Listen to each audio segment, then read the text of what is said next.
Hello everyone, Jai Swaminarayan, myself Professor Vaibhav Solanki from Sri Swaminarayan Institute of Technology। और आज हम बात करने वाले हैं यूनिट फॉर वाटर ट्रांसपोर्टेशन के बारे में। दोस्तों, ट्रांसपोर्टेशन इंजीनियरिंग में जो हमारा यूनिट 4 है वाटर ट्रांसपोर्टेशन, उसका पहला लेक्चर है जिसमें हम हार्बर और पोर्ट के बारे में आज डिस्कशन करने वाले हैं। सबसे पहले यूनिट 4 के जीटीयू सिलेबस पे ध्यान देते हैं। तो वाटर ट्रांसपोर्टेशन में बेसिकली हम देखने वाले हैं हार्बर का क्लासिफिकेशन, उसके कंपोनेंट और साइट सिलेक्शन, उसके साथ साथ डेफिनेशन, जहाँ के जितने भी कंपोनेंट है, ठीक है, उन सब की डेफिनेशन और उनको समझने की ट्राई करेंगे। उसके अलावा नेचुरल फिनोमिना जितने भी है, टाइड्स, वेव, वाइंड और करंट, और उसके साथ साथ navigational aid, lighthouse, lightship और बॉयल्स के बारे में डिस्कशन करने वाले हैं। बेसिकली ये जो यूनिट 4 है वाटर ट्रांसपोर्टेशन, ये इसका जीटीयू सिलेबस है, ठीक है। इसी हिसाब से आज हम उसके बारे में डिस्कस करने वाले हैं। तो सबसे पहले स्टार्ट करते हैं वाटर ट्रांसपोर्टेशन के डिस्कशन के साथ। वाटर ट्रांसपोर्टेशन क्या है? Basically water transportation is a concern with the conveyance of people and good in a vehicle that float upon water. कि कोई भी व्हीकल है जो वाटर के ऊपर फ्लोट कर रहा है, ठीक है, उसके साथ कंसर्न करके हम जो पीपल्स और गुड्स जो मटेरियल है उसका कन्वेंस करते हैं, ठीक है, तो उसको हम वाटर ट्रांसपोर्टेशन बोलेंगे। Basically waterway have a great historical importance in the development of the civilization and in the growth of nation. River and sea provide a primitive man with his first facility for a mass transportation of goods. Basically जितने भी goods materials है, ठीक है, मास transportation है, उसका starting reverse और सी के transportation के साथ हुआ था। अभी जो हिस्टोरिकल डेवलपमेंट है, ग्रेट हिस्टोरिकल डेवलपमेंट इस चीज में देखने को मिलता है। उसके साथ साथ सिविलाइजेशन और नेशन का ग्रोथ वाटरवे ट्रांसपोर्टेशन के थ्रू हम कर सकते हैं। Waterway can be classified broadly as oceanic waterway and inland waterway. दो तरह के वाटरवे होते हैं जो हम उसको क्लासिफाई करें तो उसके पहला टाइप है waterway, oceanic waterway and then inland waterway.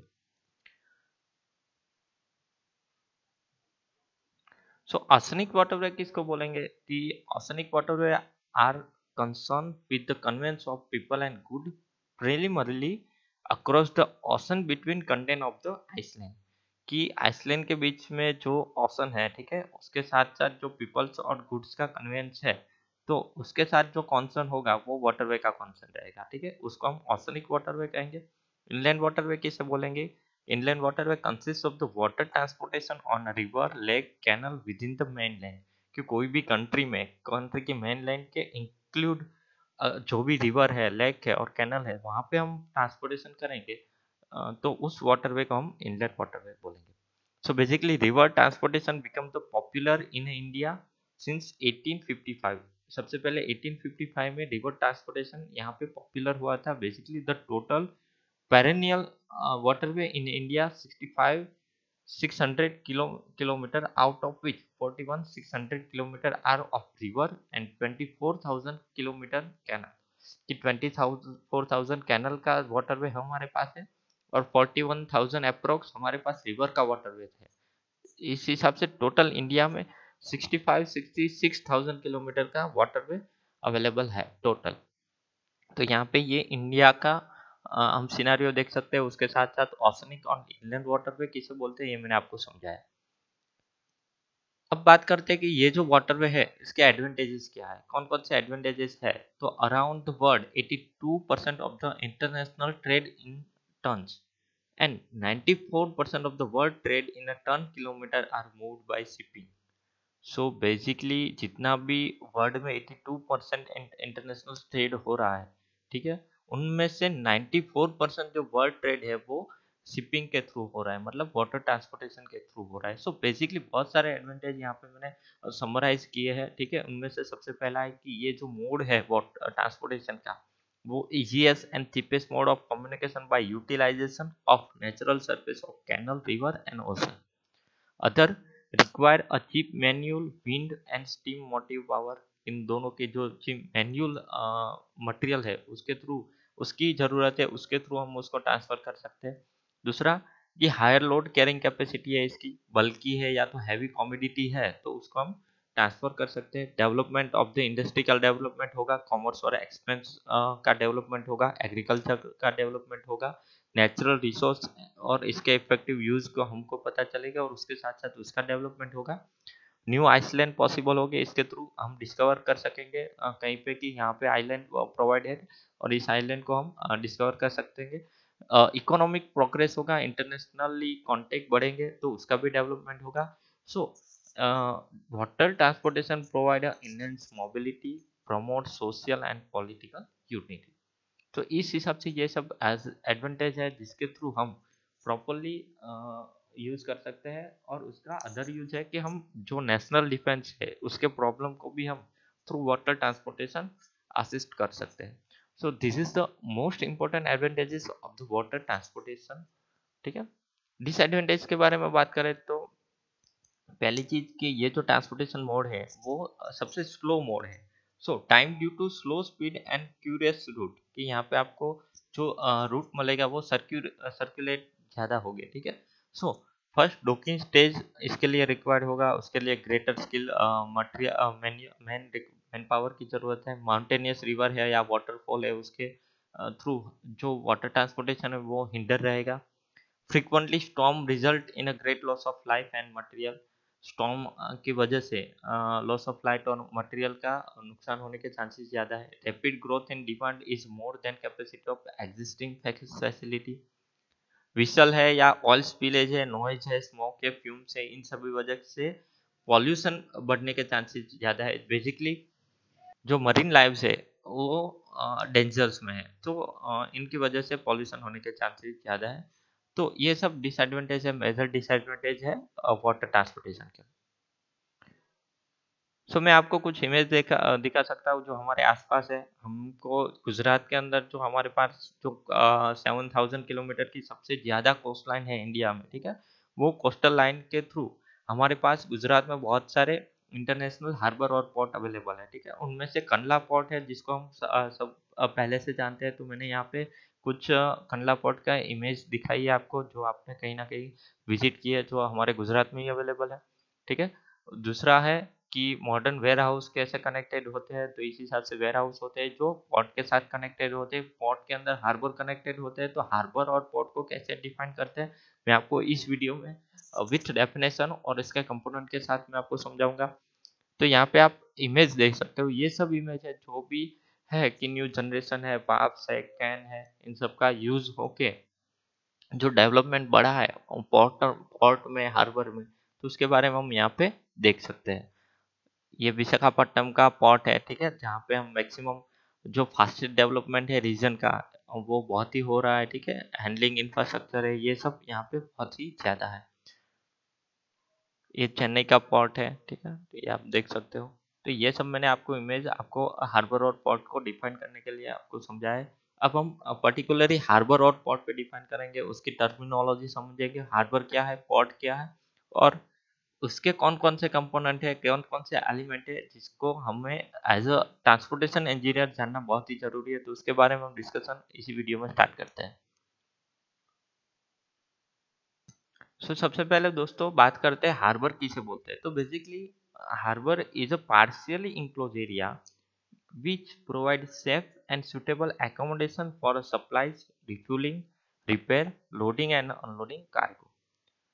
कि हमारे जो वाटर ट्रांसपोर्टेशन में ओशंस पे जो मटेरियल ट्रांसपोर्ट होता है, ठीक है, शिप के थ्रू, और शिप को हम वेसल्स बोलने वाले हैं। ठीक है। तो यहाँ पे जो वेसल है, ठीक है, उसका मेन पर्पज होता है कि जो हम मटेरियल है जो ट्रांसपोर्ट कर रहे हैं उसको लोड करना और अनलोड करना। तो जिस जगह पे हम लोड करते हैं और अनलोड करते हैं वहाँ पे बहुत सारी फैसिलिटीज होना बहुत ही जरूरी है। तो हार्बर क्या है? तो हार्बर ये एक पार्शियली इंक्लोज एरिया है। ठीक है। जो कोस्टल लाइन पे ही है, वो partially enclose area which provide safe and suitable accommodation, कि एक सेफ और सुटेबल एकोमोडेशन प्रोवाइड करता है किसके लिए? तो अगर मुझे सप्लाईज करना है वहाँ से तो मैं वहाँ पे सप्लाई स्टार्ट कर सकता हूँ। तो हमारे जो विसल है, शिप है, उसको मैं फ्यूलिंग कर सकता हूँ, वहाँ पे मैं रिपेयर कर सकता हूँ, और जो मटेरियल है उसको वहाँ पे लोड कर सकता हूँ या अनलोड कर सकता हूँ। तो ये पर्पज के साथ जो हम स्ट्रक्चर बनाते हैं उसको हम हार्बर बोलेंगे। और पोर्ट किसे बोलते हैं? A port is a harbour where marine terminal facility are provided. कि जो हार्बर पे मरीन टर्मिनल फैसिलिटी प्रोवाइड है, उस हार्बर को हम पोर्ट बोलेंगे। तो पोर्ट और हार्बर एकदम सिमिलरली क्लोज है। सो बेसिकली पोर्ट किसे बोलेंगे? जहाँ पे हार्बर भी अवेलेबल है, उसके साथ साथ स्टोरेज फैसिलिटी हो या कम्युनिकेशन फैसिलिटी हो और अदर टर्मिनल फैसिलिटी प्रोवाइड हो, तो उस पूरे एरिया को हम पोर्ट बोलेंगे। So from the above it can be state that a port include a harbour. Every port is a harbour. कि जितने भी पोर्ट है उसको हम हार्बर बोल सकते हैं। सो बेसिकली जो हार्बर का स्केमेटिक डायग्राम है जो हमको ड्रॉ करना है वो हम इस हिसाब से ड्रॉ करेंगे। ठीक है, हार्बर ये है, तो यहाँ पे मैंने हार्बर का डायग्राम ड्रॉ किया है, तो उसके साथ साथ यहाँ पे कंपोनेंट भी है। तो यहाँ पे हम देख सकते हैं कि ये जो इंक्लोज एरिया है वो कैसे इंक्लोज एरिया है? पार्शियली इंक्लोज एरिया है। ठीक है, तो यहाँ पे एक वॉल है जो सी में, वाटर्स में कंस्ट्रक्ट की हुई है। तो बेसिकली ये जो गेट है उसको हम एंट्रेंस चैनल बोलेंगे, जिसके थ्रू शिप एंटर होगा। जैसे शिप एंटर होगा तो यहाँ पे एक सर्कुलर प्रोविजन है, स्ट्रक्चर है, जिसको हम टर्निंग बेसिंग बोलेंगे, जिसके थ्रू शिप पर्टिकुलरली टर्न ले सकते हैं लेफ्ट हैंड साइड और राइट हैंड साइड। ये जो वॉल है इसको हम ब्रेक वाटर बोलेंगे। तो ब्रेक वाटर के कॉर्नर पे यहाँ पे जो पैर है उसको हम पैर हेड बोलेंगे, जहाँ पे हम जेटी प्रोवाइडेड है। और ये जो जेटी है, क्वे है, वार्फ है, ये सब कंपोनेंट है वो वेसल्स को लॉक करने के लिए होते हैं, वहां पे आके वेसल पार्क होते हैं। ठीक है, तो ये जो पूरा बीच का पोर्शन है उसको हम शेल्टरेड बेसिन बोलते हैं, जहाँ पे वेसल्स इजीली मूव कर सकता है। और ये जो पैर है जहाँ पे हम वेसल्स को ला के ये पैर पे, क्वे पे और वार्फ पे हम पार्क कर सकते हैं। यहाँ पे क्वे और पैर में यही डिफरेंस है कि पैर में आप पर्टिकुलरली परपेंडिकुलर डायरेक्शन में आप अपना जो वेसल है उसको पार्क करेंगे, तो क्वे और वार्फ में हॉरिजॉन्टली डायरेक्शन में आप पार्क करेंगे। बट क्वे और वार्फ में ये डिफरेंस है कि क्वे है वो ट्रांजिट सेट के साथ कनेक्टेड होगा, जबकि वार्फ है वो अलग से स्ट्रक्चर है, वो कनेक्टेड नहीं है। ठीक है, टर्मिनल के साथ। उसके साथ साथ यहाँ पे वेट डॉक है और ड्राई डॉक है, जिसका पर्पज है कि जो भी शिप है उसको रिपेयरिंग काम है तो उसके लिए हम रखेंगे। वेट डॉक है तो वहाँ पे शिप को हम इमरजेंसी कंडीशन में पार्किंग करेंगे कुछ महीनों तक। तो ये इन सब का पर्पज है। तो बेसिकली इस हिसाब से मैंने आपको स्केमेटिक डायग्राम दिखा है, इस हिसाब से हम ओरिजिनली देखें तो इस हिसाब से हमको हार्बर देखने को मिलता है। तो ये इसका एंट्रेंस है। ठीक है, तो यहाँ पे मैंने एक इमेज दिखाई है। हार्बर को हम बहुत सारी कैटेगरी में क्लासीफाई कर सकते हैं, उनमें से एक टाइप का हार्बर मैंने आपको यहाँ पे इमेज में दिखाया है, उसको हम आगे डिस्कस करेंगे। तो सबसे पहले हार्बर कंपोनेंट देख लेते हैं कि हार्बर के कौन कौन से कंपोनेंट है। तो basically entrance channel, breakwater, turning basin, shelterage basin, pier, wharf, quay, dry dock, wet dock और जेटी, ये सब इंपॉर्टेंट कंपोनेंट है किसके? हार्बर के। तो इन सबको मैं डिफाइन करूँ आपको पर्टिकुलरली इस वीडियो में, तो एंट्रेंस चैनल क्या है कि मैंने आपको आगे स्कीमेटिक डायग्राम में दिखाया, जैसे कि यहाँ से सिर्फ एंटर होते हैं, तो ये जो एरिया है इसको हम एंट्रेंस चैनल बोलेंगे। तो डिफाइन करेंगे water area from which ship enter in the harbor and it should have a sufficient width। width कितनी होनी चाहिए? स्मॉलर, कि हार्बर की जितनी साइज है 100 मीटर तो होनी ही चाहिए। सो 100 से 160 मीटर अगर इसकी हाइट है तो उसको हम मीडियन हार्बर बोलेंगे। 100 मीटर है तो स्मॉल हार्बर, और 160 से 260 मीटर तक है तो उसको हम लार्ज हार्बर बोलेंगे। तो ये जो स्पेस है जहाँ से शिप एंटर होता है उसको हम एंट्रेंस चैनल बोलेंगे। ब्रेक वाटर किसे बोलते हैं? तो पूरे हार्बर को एक वॉल के साथ प्रोटेक्ट करेंगे। सो ये protective barrier made of concrete और coarse rubble masonry constructed from the shore toward the sea to enclose area. Harbour के एरिया को इंक्लोज करने के लिए टुवर्ड सी के डायरेक्शन में जो हम कंक्रीट वॉल कंस्ट्रक्ट करेंगे उसको ब्रेक वाटर बोलते हैं। टर्निंग बेसिन किसे बोलते हैं? It is a water area which required a manoeuvring of ship. कि शिप जैसे ही एंटर हो उसके साथ साथ वो इजीली मैन्यूवर हो सके, उसके लिए जो प्रोविजनल है उसको हम टर्निंग बेसिन बोलेंगे। शेल्टर बेसिन किसके बोलेंगे? तो it is a area protected by शोर एंड ब्रेक वाटर। कि ये पूरा एरिया है, ठीक है, बीच का, जिसको हम शेल्टर बेसिन बोलेंगे। कुछ और टर्म है पैर है, वार्फ है, क्वे है और ड्राई डॉक है। तो इन तीनों चीज़ों के बारे में मैंने आपको समझाया कि अगर कोई ऐसा सॉलिड प्लेटफॉर्म की जिसके पास आप शिप को पार्क कर सके, पार्क को हम यहाँ पे बर्थिंग बोलेंगे, तो शिप को अगर आप बर्थ कर सके दोनों साइड तो उसको हम पैर बोलेंगे। अगर पैरेलली एक ही साइड आपको उसको बर्थिंग कर सकते हो सॉल लाइन के पैरेलल तो उसको वार्फ बोलेंगे। और सॉल लाइन के पैरेलली एक ही साइड आप बर्थिंग भी कर सकते हो, उसके साथ साथ रिटेनिंग वॉल के साथ कनेक्टेड हो, ठीक है, टर्मिनल के साथ, तो उसको हम क्वे बोलेंगे। ड्राई डॉक है बेसिकली वो जो हमारे शिप है उसके मेंटेनेंस, रिपेयर और कंस्ट्रक्शन के लिए जो एरिया प्रोवाइडेड है, एक वॉल होती है, फ्लोर है और गेट है, जिसको हम ड्राई डॉक बोलेंगे। वेट डॉग किसे बोलेंगे कि टाइडल लेवल में बहुत ही वेरिएशन है और उसके साथ हम एक इंक्लोज अलग से एरिया देंगे जहाँ पे हमारा सिर्फ बर्थ हो सकता है कई दिनों के लिए, तो उस को हम वेट डॉग बोलेंगे। जेटी सिमिलरली क्वे जैसा ही प्लेटफॉर्म है, ठीक है, तो उसको आप परपेंडिकुलर सोल लाइन से परपेंडिकुलर आप बर्थिंग कर सकते हो शिप का। तो यहाँ पे जिस हिसाब से आपने यहाँ पे क्लासिफिकेशन में इमेज देखा, तो ये जो प्रोविजन है जिसको हम पैर भी बोलेंगे, ठीक है, और यहाँ पे ये जो प्रोविजन है उसको हम जेटी भी बोलेंगे, जो आप परपेंडिकुलर बोथ साइड पार्क कर सकते हो, ठीक है। तो दोस्तों यहाँ पे मैंने दिखाया हुआ है कि ये जो पार्सली इंक्लोज एरिया है उसके लिए ये जो वॉल है, ठीक है, इसको क्या बोलेंगे, ब्रेक वाटर। बार्फ किसे बोलेंगे कि एक ऐसा एरिया, ठीक है, जो शिप के साथ डायरेक्टली कनेक्टेड हो और जहाँ पे आप मटेरियल को ट्रांसफर कर सके। जेटी सिमिलर स्ट्रक्चर है कि जिसके बोथ साइड हम हमारा जो वेसल है उसको पार कर सकते हैं परपेंडिकुलर, ठीक है। ये जो पैर है, पैर का भी सिमिलर पर्पज है, ठीक है, जो प्रोवाइड की जाती है शिप के बर्थिंग के लिए।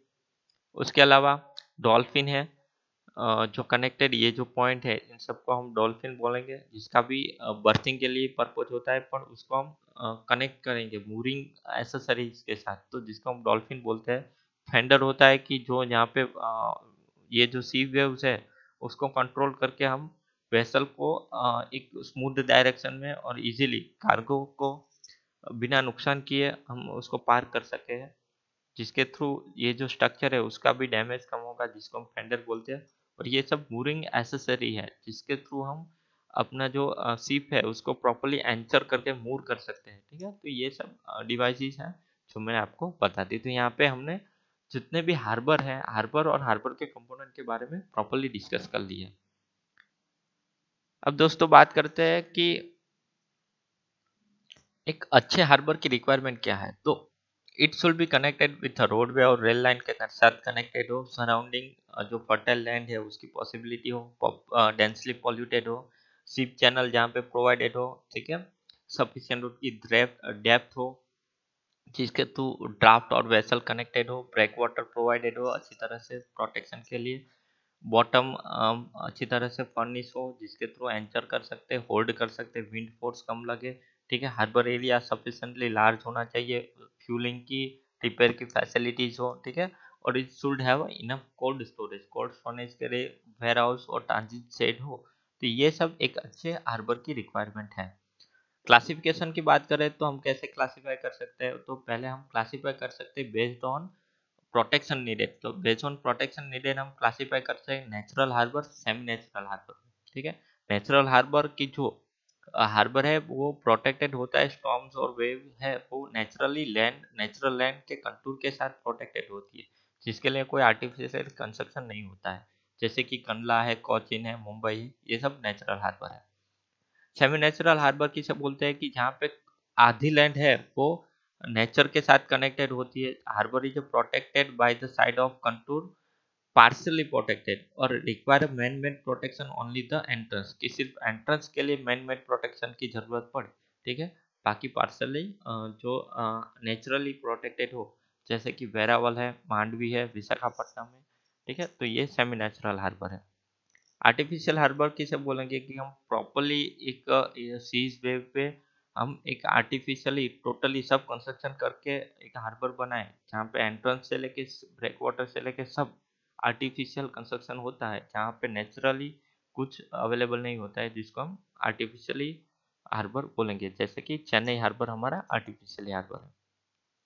बेस्ड ऑन यूटिलिटी, यूटिलिटी के हिसाब से हम क्लासिफाई करें तो कॉमर्शियल हार्बर, रिफ्यूज हार्बर और मिलिट्री हार्बर है, ठीक है, और फिशिंग हार्बर है। ये बेस्ड ऑन यूटिलिटी है कि कॉमर्स ट्रेड, मैक्सिमम ट्रेड के लिए, लोडिंग अनलोडिंग कार्गो के लिए यूज हो, जैसे कि चेन्नई हार्बर, तो जिसको हम कॉमर्शियल हार्बर भी बोल सकते हैं। रिफ्यूज हार्बर यानी कि शिप है, उसको स्टॉर्म और may be part of commercial harbour के साथ साथ उसको अदर यूज शिप को रोकने के लिए यूज होता है। चेन्नई है, विशाखापट्टनम है। मिलिट्री हार्बर कि जहाँ पे नेवल बेस पर्पज उसके ज़्यादा होता है, एकोमोडेशन ऑफ नेवल शिप के एकोमोडेशन के लिए और सप्लाई के लिए काम आता है, तो जिसको हम मिलिट्री हार्बर बोलेंगे, जैसे कि मुंबई हार्बर और कोचीन हार्बर। फिशिंग हार्बर क्या है कि जहाँ पे facility for departure arrival of fishing ship के लिए मैक्सिमम अवेलेबल पॉसिबिलिटी हो, उस हिसाब से अरेंजमेंट हो, तो उसको हम फिशिंग हार्बर बोलेंगे। तो ये है बेस्ड ऑन यूटिलिटी। और क्लासिफिकेशन बेस्ड ऑन लोकेशन, तो बेस्ड ऑन लोकेशन हम क्लासिफाई करें तो उसको हम ओशन हार्बर बोलेंगे, जो ओशन पे है। रिवर पे होगा तो उस रिवर बोलेंगे। कैनल पे बनाएंगे तो कैनल हार्बर, और लेक पे होगा तो लेक हार्बर। इस हिसाब से हम इसको क्लासिफाई कर सकते हैं। ये जो हार्बर है उसका साइट सिलेक्शन कैसा होना चाहिए? बेसिकली चीप लैंड और कंस्ट्रक्शन मटेरियल अवेलेबल आसपास हो तो हम वहाँ पे हम हार्बर बना सकते हैं। ट्रांसपोर्टेशन और कम्युनिकेशन की फैसिलिटीज होनी चाहिए, रोडवे रेलवे की फैसिलिटी, नेचुरली प्रोटेक्शन होना चाहिए विंड और वेव्स के साथ, इंडस्ट्रियल डेवलपमेंट होना चाहिए, आसपास लोकेलिटी होनी चाहिए, सी बेड सबसॉइल फाउंडेशन कंडीशन अच्छी होनी चाहिए, ट्रैफिक पोटेंशियली ऑफ हार्बर होना चाहिए, अवेलेबल ऑफ इलेक्ट्रिकल एनर्जी और फ्रेश वाटर होना चाहिए, मरीन कंडीशन के लिए फेवरेबल हो, और डिफेंस और स्ट्रेटेजी एस्पेक्ट के लिए हम यूज कर सकते हैं। ऐसी जगह को हम एज अ हार्बर कंस्ट्रक्ट कर सकते हैं। तो यहाँ पे दोस्तों हमने पूरा हार्बर और पोर्ट के बारे में डिस्कशन कर लिया। कंपोनेंट मैंने समझाया, सब कंपोनेंट को इमेज के साथ समझाया, रिक्वायरमेंट समझाई, साइट सिलेक्शन और क्लासिफिकेशन। आज के लिए दोस्तों इतना ही। यहाँ पे लेक्चर 1 में हमने हार्बर और कंपोनेंट के डिस्कशन किया। तो आज के लिए इतना ही। Thank you.